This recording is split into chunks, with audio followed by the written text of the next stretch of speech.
I'm on the phone today with Chris Davison. Chris is the owner of a company called Fliktrax.com. And Chris, what I wanted to do is I wanted to start with you talking a little bit about Fliktrax, how long you've been in business, how you came up with the idea, and kind of fill us in on what you've been up to with Fliktrax. Okay, Aaron. We officially launched the Fliktrax website this past spring. It was about the beginning of April, but we were in pre-production for I don't know, about almost a year and a half, and what we've been up to is the just getting the website intelligent, user friendly.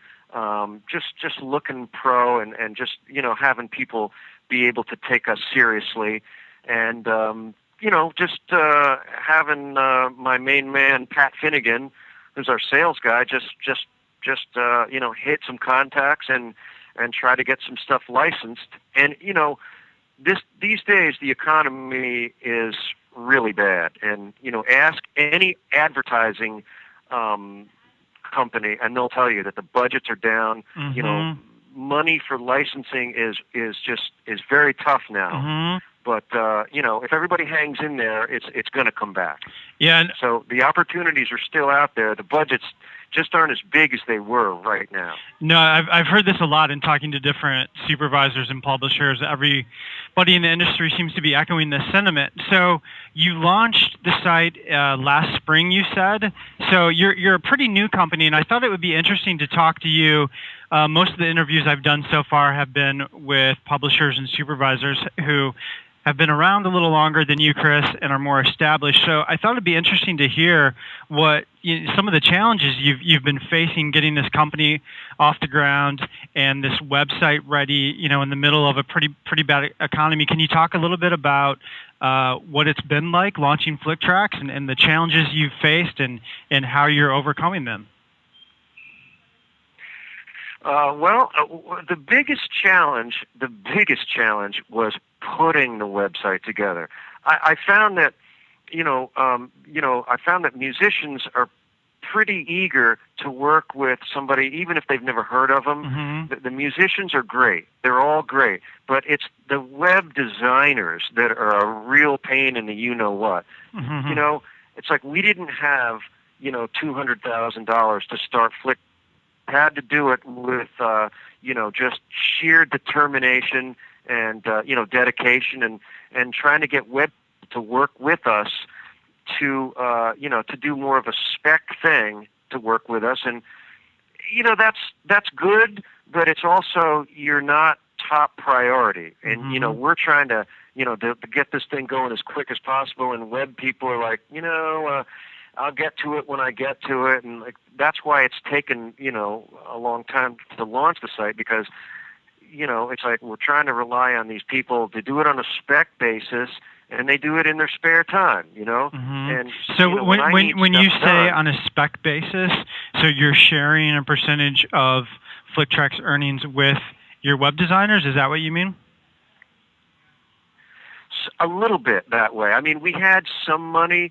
We did an X amount now and a back end deal with a guy, Mm-hmm. and so that's working out okay. You know what I mean? We're starting to get some a little bit of of sales action now. We're wanting to be able to pay ourselves back, Mm-hmm. and pay back the web guy. Mm-hmm. But the good news is we don't have investors breathing down our necks. Mm-hmm. So we own 100% of everything. Mm-hmm. So that's, in that respect, it's a little less of a stress factor. And Chris, do you mind if I ask you how much money you've invested in Fliktrax, just so the artists listening can really have a sense of appreciation of how much effort and resources putting together a site like Fliktrax takes? Do you mind if I ask you that? No, I don't mind at all. I mean, we have a site that if a company were to design it and spend the hours to put together this. I mean, they cost ridiculous amounts of money, Right. $30,000 to $50,000 to $60,000. I mean, it is not cheap to put together these sites because they take months to construct. Sure. You know, to get them working, to get the the PayPal thing working and all that stuff. You know, how much money of our own money do we have invested in Fliktrax? Let me think about this for a second. Let's see. You know, we've got our entertainment lawyer. They're not cheap. Putting together our, and then we had another subcontractor. We got about, I'm going to say we have about maybe $20,000 invested in everything. Mm-hmm. But then again, we owe more money on that because of the spec deal that we cut with the web guy. So, you know, the whole company, I don't know, I'd say we're probably worth, the site's probably worth, I'm going to say the site's probably worth at least $30,000, $30,000 to $40,000. $30,000 to $40,000. Yeah. I would. Mm-hmm, go ahead. You know, I would say, you know, in terms of man hours between what my brother Jamie has done and Mike Piastro, Mm-hmm. I mean, if I had to put a number on it, let's say conservative, let's say about 30,000 on that the site would be worth. Okay. Well, the reason I ask, Chris, is because I oftentimes have artists approach me and they're like, well, why do I need to work with somebody like Fliktrax? Couldn't I just start my own publishing company? I don't think people realize what a serious undertaking, you know, launching a site and a company like Fliktrax is. So that's the only reason I ask. I just want the artists listening to this to really have a sense of appreciation for how much work putting together a company like this really takes. You said a year and a half pre-production, and you know, the site's been up since spring, so a lot of money and a lot of time has gone into this. Well, let me just say this. If a musician wants to do this, you know what? It's like, if you're going to do this, this is your main gig, okay? This is what you're going to do 24 hours a day, 7 days a week.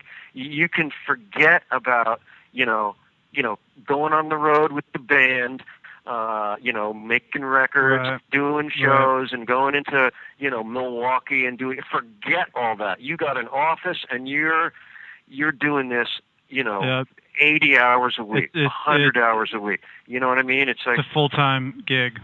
You know, it's like it's a full-time gig. You know, I don't want to, you know, can they do it? Sure, you can do it. You know what I mean? Yeah. But, you know, forget about the band, forget about that stuff. That's gone. Yeah. Well, and that's something I say to artists a lot when I get that question is kind of what you're saying. Yeah, you can do it, but do you want to be an artist and a performer? Do you want to do that? It's pretty hard to do both. I guess is my point. It's pretty hard to wear two different hats. It's really a complete endeavor in and of itself. So you're. It is. It really is. So Chris, let me ask you. Your site's been up and running since last spring, and I know we talked a little bit before the interview, and you were this past spring, spring 2010. Yeah. Okay, and we talked a little bit before the interview. You were telling me about some of the placements you've had. Can you fill us in on some of the places you've been licensing music? I know you mentioned, I think you mentioned Pizza Hut and a couple different places. Can you talk about some of the licenses you've had? Yeah, sure. Pat's the guy who's gotten that stuff into the end zone. Mm-hmm. We've gotten a couple things with like the Lifetime channel, Mm-hmm. a couple things, you know, a few things on Comedy Central. Did a thing for this thing, Hip Health Insurance. Mm-hmm. You know, we did a Pizza Hut commercial. We did some stuff for Chase Bank. Right now we're doing a little. We're pitching some stuff for a show called Strategy on CNBC. This guy Dan Hoffman is a guy who's we've been in touch with. He's you know, Pat is going after that, and you know, they needed a. There's no time frame on when he needed a new theme song for their. It's like a midday business show. Mm-hmm. So we're putting together, we're pitching on that. Hopefully that's going to come through, as well as some, some local Time Warner cable, advertising here in the Hudson Valley, and trying to get a blanket deal going with DMX, and it's like a commercial music system. That's a way to get some music out there too. Commercial streaming music companies will license your music. So you have some stuff you've licensed and some other things you're going after. Chris, have you found that this whole endeavor has been harder than you thought it would be, easier, about what you expected? How do you feel after doing this for all this time now? Well, if I thought it was going to be hard, I can now take that and times it by 100,000. It's easily the hardest thing I've ever. It's harder than being in the Marines. It's very difficult to get this thing going with the way we did it. I mean, we're doing it. It's would I do it again? I would, but it's been very mentally stressful. Just trying to get people to do what you need to do, but you can't pay them any money right now. So has it been harder? Has it been harder just building the site, getting the company off the ground, or is the hard part really selling music and licensing music? What's been harder, or has it all been hard? It's all been hard. I mean, I'm going to say that now that the site is up, and working good and looking good, making contacts and making the contacts, that's not that hard.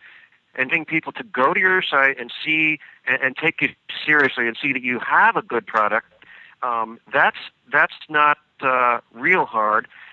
It's just breaking in and becoming established and becoming a household word, such that they'll go back to you time and time again. Right. It takes a little time, like any company does. Sure. But the good news is, it's like every day, we always want like 50 more people to know who Fliktrax is. So you can't give up on, pounding the pavement, emails, phone calls, going to media companies, production companies, indie film companies. Just every day, make sure that 50 more people know who Fliktrax is. And how do you approach people in the industry, Chris? Do you do more stuff in person? Or are you going to conventions, industry conventions, or is it more cold calling? How does that work? Yes. I mean, we do like a lot of, somebody is doing email solicitations, we do, phone calls are not, it's not as easy to get people on the phone, especially during a business week.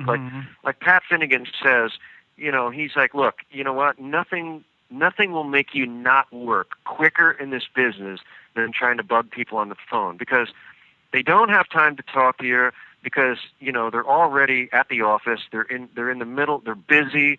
The best way to to network with producers, directors, music supervisors is at a convention, because that's what they're there for. Right. It's that you can talk to them, no problem. Then it's harder to get them on the phone during the week. So emails are a little friendlier, less intrusive, and I found that when you go to a media company's website and you fill out like an internal contact form, they'll always get back to you with that. Okay. So email, in person at industry events, but picking up the phone isn't necessarily what you would suggest. It's not. It isn't bad. I'm not going to say don't do it, but it's not as good as I think email is a little better. But I don't know. I mean, Pat calls people, but it's like he calls people that that he knows already, so they'll talk to him. They'll take his call. Cold calls can be tough. They can be tough. Not impossible, but they can be tough. Gotcha. Well, Chris, what I wanted to do is I wanted to shift gears a little bit and talk more about what artists can do, in terms of artists who want to connect with somebody like Fliktrax, who want to get their music licensed. Have you seen certain styles of music getting placed more frequently? Is it strictly based on what projects you're pitching to? Can you talk a little bit about that? Well, what I can talk about is, I noticed that the trend, especially in a lot of like primetime dramas, is like a lot of hipster bands, are doing some cool stuff. Mm-hmm. You know what I mean? Mm-hmm. Like a Ray LaMontagne. They're he's a little bigger. He's a little bit bigger of a name. You know what I mean? Like these hipster bands, like a Regina Spektor or a Feist Mm-hmm. or a Bell X1. That kind of stuff is gonna fly. Okay. Do you mean that style of music? You're not talking about specifically those bands. You're referring to that genre of music. Yeah.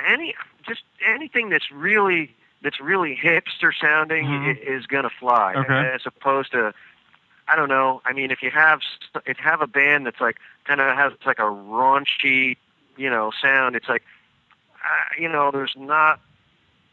I mean, it's not probably going to be used in a primetime drama. Now, if you have like a raunchy bluesy sound, for instance, that's cool because there's shows like American Pickers, Pawn Stars, that kind of stuff. Mm-hmm. That, you know what I mean? Mm-hmm. So if you got some instrumental stuff that can fit in, it all goes to where it's going to fit and who's using it.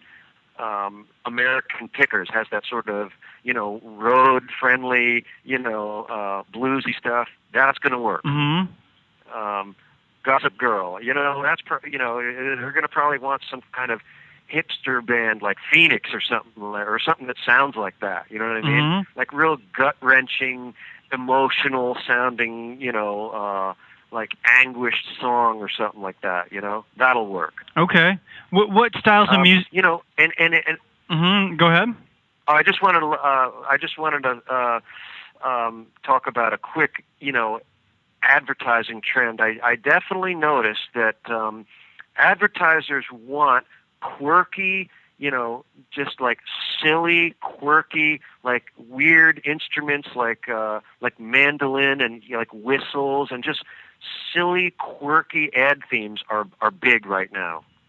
So if you're a guy who doesn't have a band, but you can record some quirky, instrumental music, that's going to work. Okay, so quirky instrumental music for advertising stuff. Do you recommend? A question I ask pretty much everyone I interview is: Do you recommend that artists just do what they do? If you're a blues artist, keep doing blues. Do it to the best of your ability. Pitch that music, or do you see artists writing music, trying to get their music placed in certain spots? What's your opinion, Chris? Which approach do you think is better? I think composers will maybe can try to do certain things. Mm-hmm. You know what I mean? Like one of our guys, Bruce Zimmerman. This guy, I mean, he can do anything. Mm-hmm. If you want something that sounds quirky and happy, he'll do it. Mm-hmm. Composers are a little more versatile that way. Whereas a band, if you have a band, you're kind of locked in. Right. You know what I mean? But I'd say that if you're a musician, if you're a composer, or if you're in like an ALT rock pop band, and if you want to get your music on TV and you're serious about it, I'd say it's very simple. Watch a lot of television. Mm-hmm. Just watch television. Pay attention to what the music that's being used. You know what I mean? Don't just watch TV like a zombie. Man, when the commercial comes on, break out your notebook and write down in a week's time what kind of music is being used behind commercials. Mm-hmm. And watch a show like Gossip Girl and pay attention to the music that's being that's in the programming. Mm-hmm. Watch the History Channel. Watch, American Pickers and Pawn Stars, and just watch a lot of television. Right. That's what I do. Just pay attention to it. That's all I've been doing. Yep. Just pay attention to what's already being licensed. What better way about music for television than by watching it? You know what I mean? That's what I do. My girlfriend is like, "You're watching television." I said, "Honey, you know what I'm doing? I'm studying. I'm not just doing my watching job." Television. Good excuse to watch a lot of TV. Oh. Yep.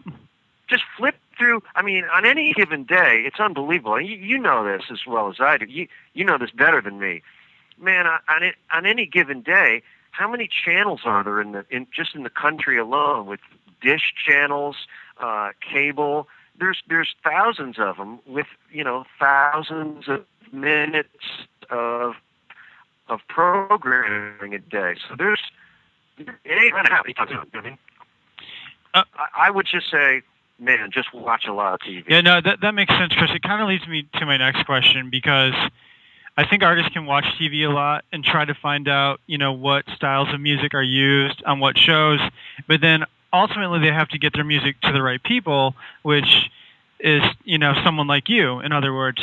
So once an artist gets their music placed in your catalog, are there things that they can do to increase their chances of having their music actually be licensed? Should they stay in touch with you? Do you let artists know about what projects you're pitching to, or do you basically just go through the catalog and pitch whatever is appropriate? What can an artist do if they're really serious about this? They really want to license music, and they're not content to just sit back and hope that their music gets licensed. Is there anything they can do to more proactively work with someone like you?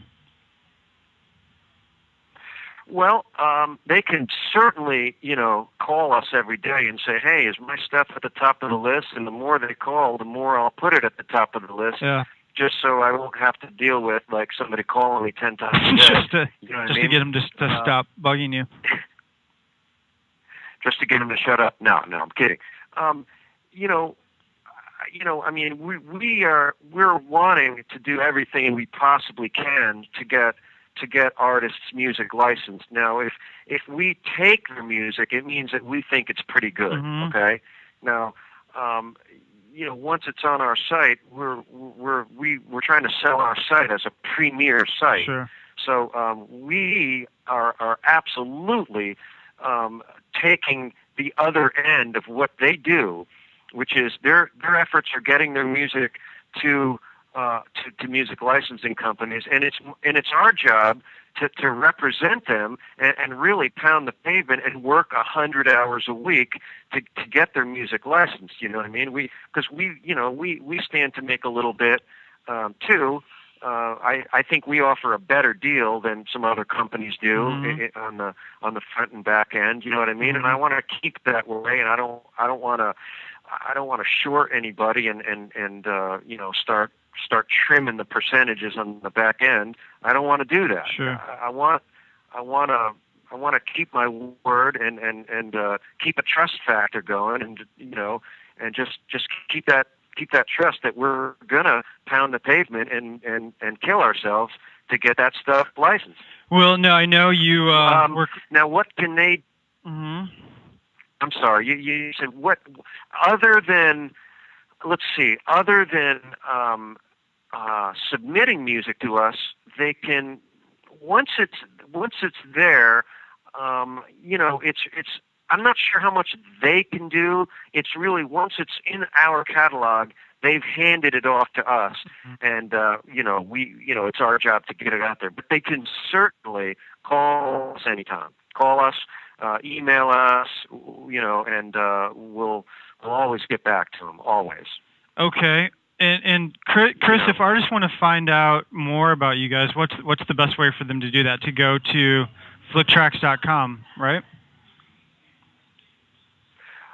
They can go to Fliktrax.com. They can check out the site. They can shoot us an info. They can